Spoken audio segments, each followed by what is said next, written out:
बाळशास्त्री जांभेकर यांनी 6 जानेवारी 1832 रोजी पहिले मराठी दर्पण हे वृत्तपत्र काढले व मराठी पत्रकारितेचा इतिहास घडला. त्यांच्या पावन स्मृतीस वंदन व त्यांच्या योगदानाचा आदर म्हणून दरवर्षी 6 जानेवारी हा दिवस दर्पण दिन म्हणून साजरा केला जातो. सर्व पत्रकार बांधव या दिवशी त्यांच्या व लोकमान्यच्या प्रतिमेस पुष्पहार अर्पण करून अभिवादन करतात. 6 जानेवारी 2025 सोमवार रोजी सेलूत देखील सर्व पत्रकार बांधवाच्या वतीने मोठ्या उत्साहात दर्पण दिन साजरा करण्यात आला.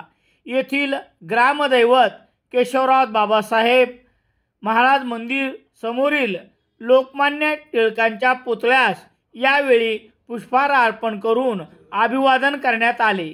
यावेळी माजी आमदार हरिभाऊ लाहाने, माजी नगराध्यक्ष विनोदराव बोराडे, पोलीस निरीक्षक दीपक बोरसे, साईराज बोराडे, बाबा काटकर, अविनाश शेरे, बंडू देवधर, विजय चौधरी आदींची प्रमुख उपस्थिती होती.